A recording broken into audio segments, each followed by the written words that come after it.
किसान नेताओं के भारत बंद के आह्वान पर रामपुर में किसानों ने सड़कों पर उतरकर चक्का जाम किया। किसानों ने कहा कि बिल वापसी नहीं तो सत्ता वापसी करें। हम ये नहीं कहेंगे कि वोट किसको दे, लेकिन उन्होंने कहा कि वे जरूर कहेंगे कि बीजेपी को वोट नहीं देंगे। सरकार 4 साल बेमिसाल कह रही है, लेकिन ये सब कागजों में है और जमीनी स्तर पर जीरो है। किसानों के मुताबिक जब तक बिल वापस नहीं होगा, किसानों का आंदोलन यूं ही चलता रहेगा।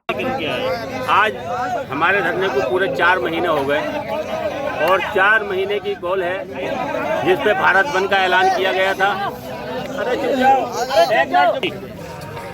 आज दिल्ली के बॉर्डरों पे जो किसान पड़े हैं उसके पूरे 4 महीने हो गए और 4 महीने के बाद ये कॉल की गई थी कि भारत बंद का ऐलान होगा और किसान सड़कों पर आकर अपना विरोध दर्ज कराएंगे। सरकार को एक बार फिर जगाने की चुप जाओ एक बार।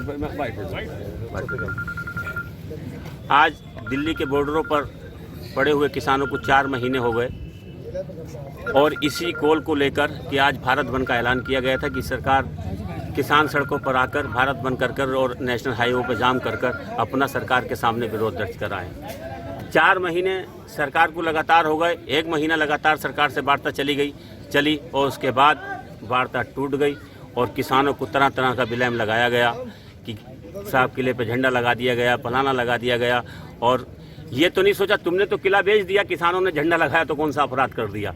तुमने तो किला निजी हाथों में दे दिया, तो किला जब निजी घर है तो किसी निजी घर पर तो कोई भी झंडा लगाया सकता है।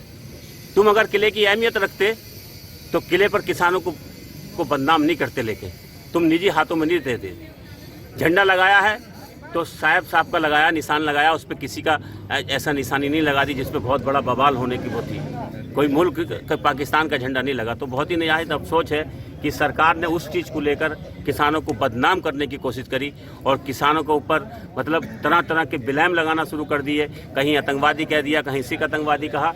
तो सारी बातें 4 महीने तक हम किसान झेलना है और कब तक झेलेंगे ये कुछ नहीं मालूम, मगर वक्त बहुत करीब आ चुका है कि अगर बिल वापसी नहीं तो सत्ता वापसी तो जरूर करेंगे। हर हाल में ये तय कर दिया है, सत्ता वापसी की तरफ है, सारा रुख है। हम ये नहीं कहेंगे वोट किसे देना है, बस इतना जरूर कहेंगे कि बीजेपी को वोट नहीं देना है, जिसे चाव दे दो। भारतीय किसान जो आज हमारे हालात हैं, जो हम रोडों पर बैठे हैं, ये सब बीजेपी की देन है। हमने भी बीजेपी को वोट दिया था, हमारे भी बॉस की कॉल आई थी कि वोट बीजेपी को देना है। जब हम बीजेपी को वोट दिया तो धरना प्रदर्शन किसके सामने करेंगे? हमने काले झंडे दिखाए प्रदेश अध्यक्ष को बिजनौर में, उन्हें जेल भेज दिया गया। ये बताओ समाजवादी वालों के पास जाएंगे या बीएसपी वालों के पास काले झंडे दिखाएंगे? जिसे वोट दिया है तो विरोध भी तो उसके घर करेंगे ना। सरकार हमने बनाई है तो सरकार के आगे तो जाके अपनी बात रखेंगे या समाजवादी के कार्यालय पे जाएंगे, बीएसपी के कार्यालय पे जाएं और हमें जेल भेजा जा रहा। तो वक्त आ चुका है। अगर हिम्मत है तो मुरादाबाद से लेके आप बागपत तक जाइए, किसी की हिम्मत नहीं है इनके घुसने की। ये घुस नहीं सकते किसानों के सामने, यहाँ से गुजर नहीं सकते किसानों के सामने।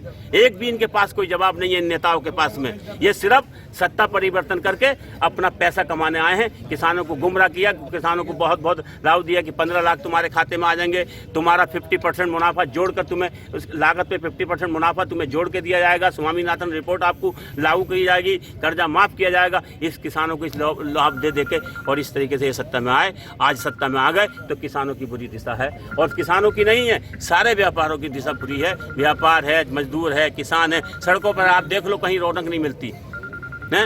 नोटबंदी से कोई फायदा नहीं, जीएसटी से कोई फायदा नहीं। आज पेट्रोल की डीजल की आसमान को छू रही है। गैस सिलेंडर जब 300 रुपए को था तो ये गले में डाले फिर रहे थे हैं। आज 900 रुपए का गैस सिलेंडर है तो गले में नहीं डाल दे। क्यों नहीं?